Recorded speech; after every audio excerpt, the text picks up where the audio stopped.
This is a CCEA M8 paper 2 with calculator, and this one's from November 2023.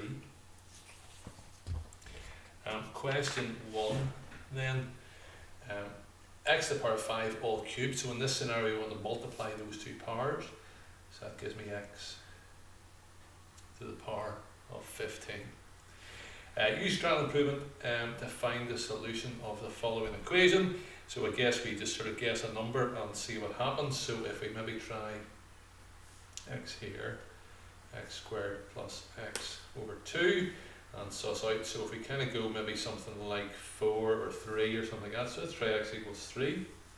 That's going to be 9 plus 1.5. So that'll be 10.5. And that then would be too small, because we want it to be up at 15. So we would try 4. 16 plus 2, that would give me 18. And that's too big. So I want to try sensibly halfway in between, sounds good. So 3.5 squared, so you want to jump to your calculator here, 3.5 squared plus 3.5 over 2. And I think that gives 14. So that's too small. And again, we just guess and guess sensibly as we work our way through. So something a bit higher. And 3.6, so 3.6 squared plus 3.6 over 2. That gives me 14.76. We're getting pretty close here. That's still too small. 3.7. If you put 3.7 in, you end up with 15.54. And that's too big. So we know our answer to one decimal place is either 3.6 or 3.7. So we have to check halfway in between. 3.65. If you try 3.65, you get 15.15-ish. There's another couple of decimal places obviously on there. And because that's too big, we need to go for the lower version of that. So 3.6 will then be our answer.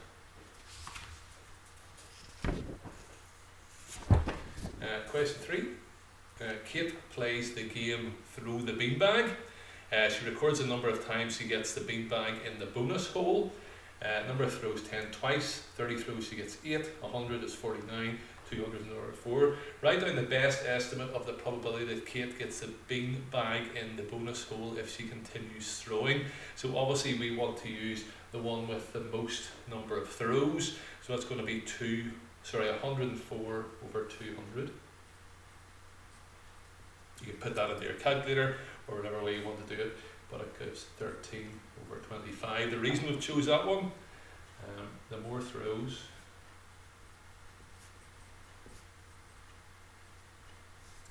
the better the estimate.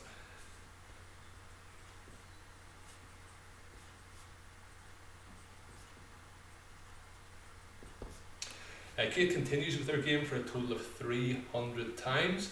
Calculate the number of times you would expect her to get the beanbag in the bonus hole. So whatever way you want to do it, we can go 13 over 25 times by 300. That would work it out for us, and it comes out then to be 156 if you put that into your calculator. So question 4, the position of two airport control towers A and B are shown. What is the bearing of B from A? So I'm going to join up first of all A and B.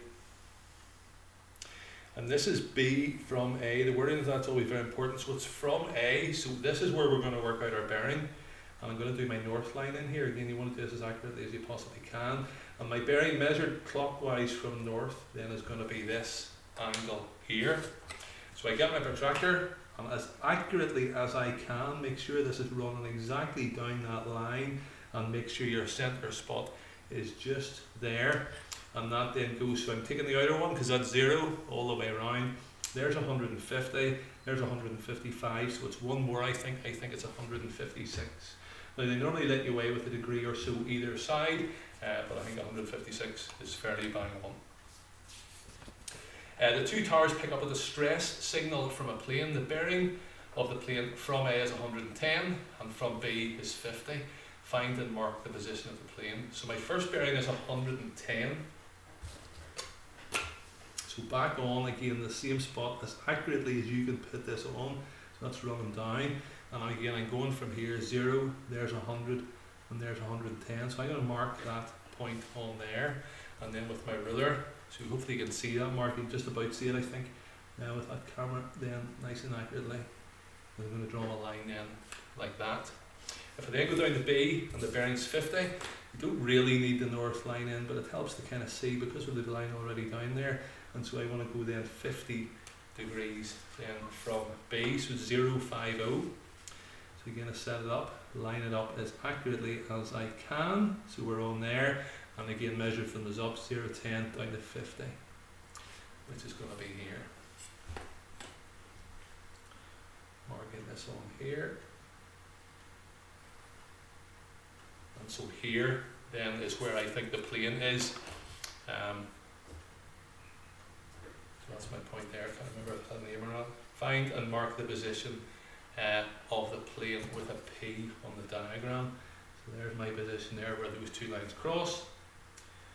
And as asked then, I do P. That's that. Next one then. Question 5. Pete orders cold meals and hot meals on Monday, Tuesday and Wednesday. On Monday he got 16 cold and 3 hot, he paid £74. On Tuesday he got 20 cold and 7 hot, he paid £112. On Wednesday he got 10 cold and 8 hot. Work out what Pete paid for the meal on Wednesday. So if we can spot this, this is going to be a simultaneous equations question. And we're going to go for 16x plus 3y equals 74.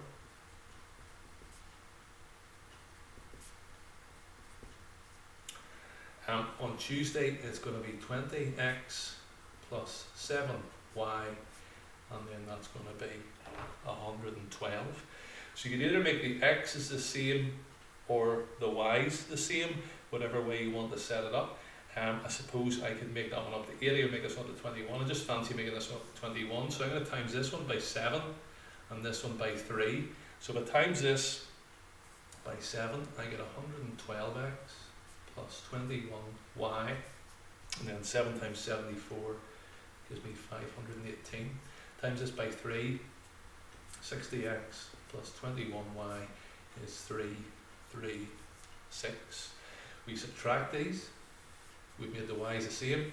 60 take away 112, so I think then that's 52x is 182. And if you divide that, 52 is going to 182, but it's not so bad. It ends up being 3.5, which is obviously then £3.50. And then to work out the y, substitute it back in maybe the number 1. So it's going to be 16 upon 3.5 plus 3y is 74. 3.5 16ths, I think then is 56. So 56 plus 3y is 74. That gives me 3y is 18 and y then is 6. On Wednesday get 10 cold and 8 hot. Work out how much he paid. So we get 10 of the cold ones, which were x. So it's going to be 10 times 3.5 times how many hot? 8 times 6. So it's going to be 35 plus 48, and that then gives me 83. So on the Wednesday he paid £83.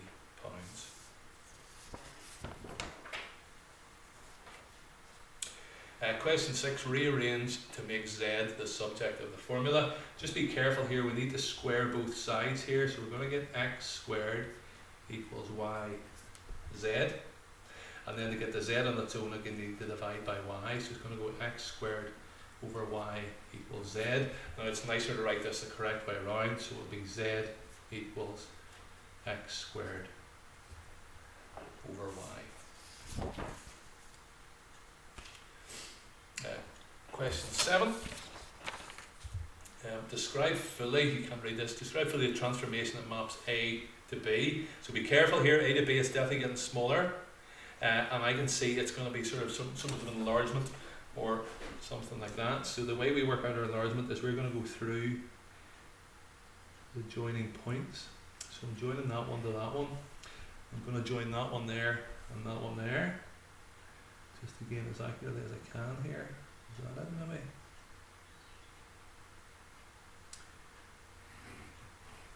Hopefully. It's actually nicer with this one here, and then finally join up these ones, and you can see because all of those kind of come in on this point here that that's going to be my centre of enlargement. Now remember, I'm not going from B to A, so it's not getting bigger, it's getting smaller, and I can see that that's now a third of the size. You can work that out a couple of different ways. You can count squares or whatever, or count the size of this, whatever, but it's going to be that. So this is going to be an enlargement. Scale factor 1/3, and then centre, so where's my centre? It's the 0.23. On the grid above, draw the enlargement of triangle B using centre 1, 2, scale factor -2. So centre 1, 2, and it's then going to be going then to what's a scale factor of -2, so it kind of pops out then the other way. So if we count squares, this is 1 up, so instead of going 1 up, I'm going to go down and go then kind of 2 down. This, to get from here to here, is a cross 1, down 1, so instead of going left 1, down 1, I'm going to go right 2 and up 2. And then this one is a cross 1, up 1.5, so I go across 2 and down 3. So I believe my new shape looks then like this here.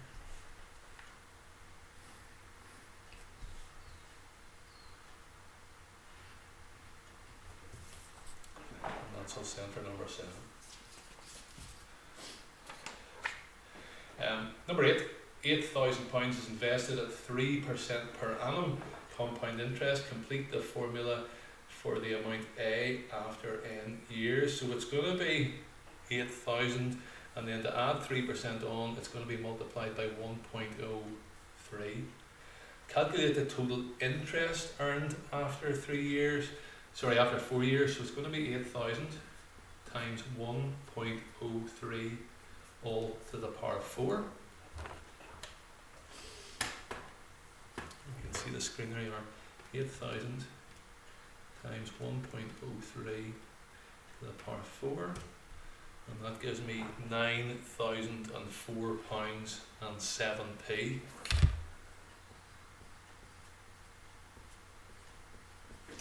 We're asked for the interest, importantly, and so we need to take away the 8,000 from that, so it gives us £1,004 and 7p.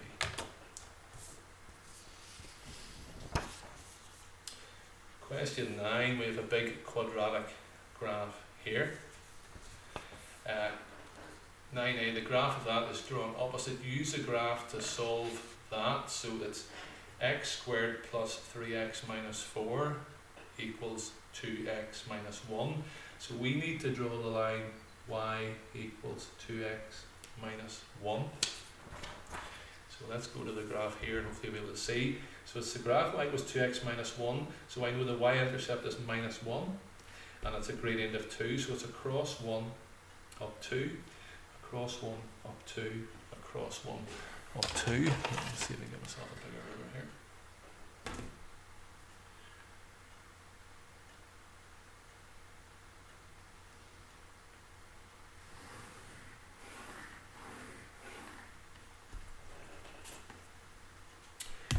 And see what we have here. So we're working out the x values here. So to me that is hitting then at 1.3.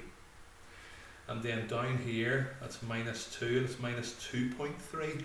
So the two values I'm looking for then are 1.3 and minus 2.3.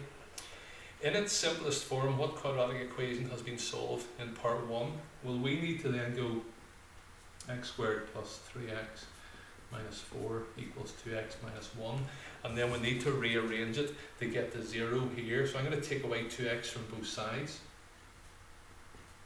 See what I've done there? And I'm going to add 1 to both sides. So that's my answer there. It's going to be x squared plus x minus 3 equals 0. Use the graph to solve x squared plus 3x minus 7. So we have x squared plus 3x minus 7 equals 0. And we need to make the left hand side equal to this here. So the x squared is good, the 3x is good, we just need to kind of turn it into a minus 4. So we're going to add 3 to both sides. X squared plus 3x minus 4 equals 3. So we now need to plot the line y equals 3. So the line y equals 3 looks like this here. Remember, it's a horizontal line.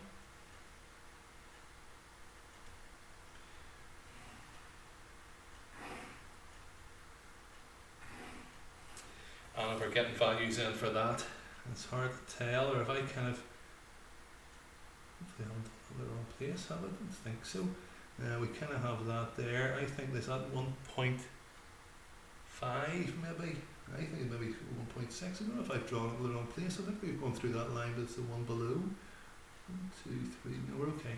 And that's fine. So I think that's going to be 1.6 and minus 4.6.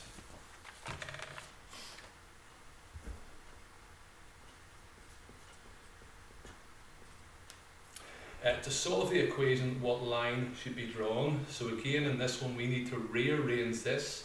So what it says, x squared plus 3x minus 4. So how do I get from here to here? Well, I have to add on 4x to both sides. So if I add on 4x, I get x squared plus 3x minus 5 equals 4x. And then to get from minus 5 to minus 4, I have to add 1. So that gives me then, well, what I want, x squared plus 3x minus 4, and that then gives me 4x plus 1. So there's a line I need to draw. It's the line y equals 4x plus 1. Tough enough questions, I think, those. Question 10. Each week, Tom plays a game of chess and a game of backgammon. The probability to win the chess game is 3/5. When he wins the chess game, the probability to win the backgammon game is 3/7. When he does not win the chess game, the probability wins the backgammon game is 2/7. Draw a tree diagram to represent all the outcomes and use to find the probability wins at least one of the games that he plays.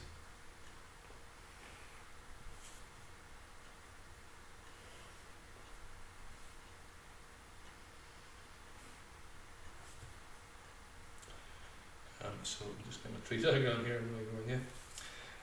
So this is chess and this is backgammon. The probability wins a chess game. Win or lose. Win, lose. Win, lose. It says the probability wins a chess game is 3/5. So that means this is going to be 2/5. Be careful here. If he wins the chess game, the probability wins the backgammon game then is 3/7. This will be as good as backgammon. When he's not winning the game, the probability win the backgammon game is 2/7. Then it's going to be 5/7. Draw the tree diagram. Okay, so they're giving you kind of 2 marks for that, I think. And then draw a tree diagram to represent all the outcomes and use to find the probability he wins at least one of the games he plays. So to win one of the games he plays, it's going to be that one. That's 2 wins. 1 win or 1 win. So we can add up those 3 strands, and of course we multiply across here. But actually the most straightforward way is to do the 1 minus. So if we do 1 minus this one, that's all our options. So we have 2/5 times 5/7.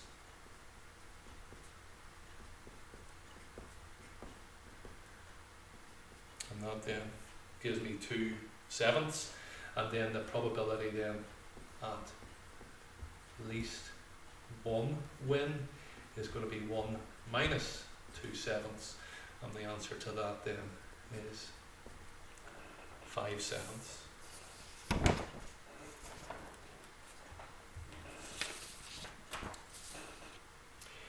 Question 11, simplify this. Okay, so first of all I'm going to change everything then to, so that's going to be x to the power of 1/2 all to the power of 4 multiplied by 1 over x to the 3 over 2. I hope that makes sense. So what have I done? I've changed this square root here to 1/2, and this minus means 1 over, so I've changed it then to a 1 over.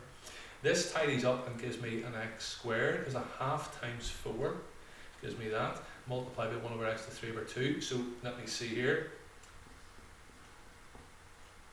You actually didn't need to do this. If you could have added in those two probabilities, and those two indices, and that would have made more sense.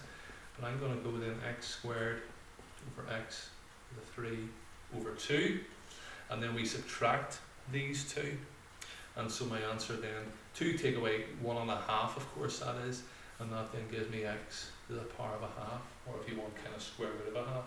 A nicer way actually in retrospect of doing this would be you change this to x squared multiplied by x to the minus 3 over 2, and that would give you the answer straight away. Do you see? Because you add those two powers, add a 2 and minus 1.5, and you end with your half then like that.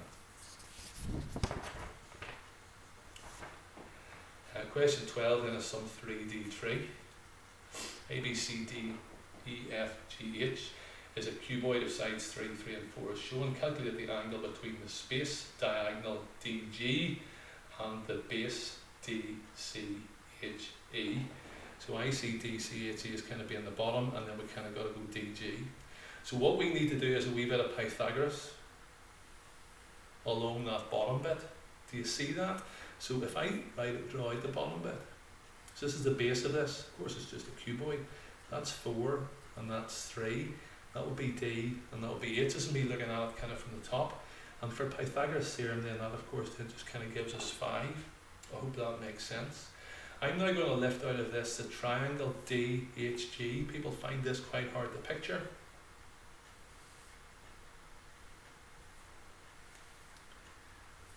So there is D, there is H, and there is G. So what do we know about this? We know it's a right angled triangle. We know that's 5. We've just worked that out. And then we know that that's 3.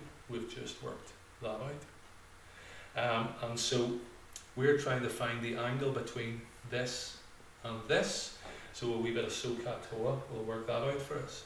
So this is O, this is A, and this is H. So it's O and A we're dealing with, so it's going to be tan x is O over A, tan x is 3 over 5, and then we go x is tan to the minus 1, 3 over 5, and you put that in your calculator and I think you get 30.96.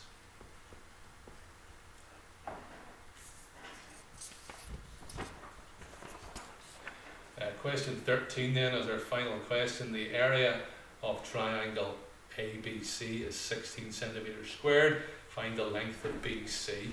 So here's what I'm going to do. My area is 16 here. I'm going to use the area triangle formula to work out this angle here. And then I have two sides and the angle in between, which will have worked out. I'm going to use the cosine rule then to work that out. So area is a half AB sine C. Area, sorry, my area is 16, is a half times 5 times 8 sine C.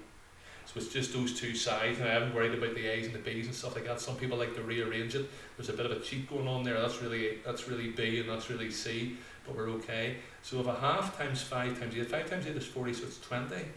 So it means sine C is 16 over 20. And then I get C is sine to the minus 1. Now 16 over 20 cancels down to give you 4 out of 5 or something like that. But you end up with 53.1. And whenever you're doing these, do try and work through loads of decimal places to keep accuracy, because we're going to be using this angle then again. 53.13010235 or something like that. But the wisest thing is to store that number in your calculator. We now have this angle here, and we're going to use the cosine rule. So we're going to have that then as our A. So it's going to be, again, look up your formula. It's in the inside front cover of the paper. A squared equals B squared plus C squared minus 2BC cos A. So A squared equals 8 squared plus 5 squared minus 2, 8, 5 cos, and again you're going to substitute this angle in here, 53.13, going like that. If you put that all into your calculator, it actually comes out to be a nice number. If you've kept this nice and accurate, and whenever you hit cos of that, it works out quite nicely. I think it'll give you maybe 3/5 or something like that. So we get a squared, it actually comes out to be exactly 41, and then you find the square root of that. And the answer then is 6.4. So the length of that bit BC is going to be 6.4.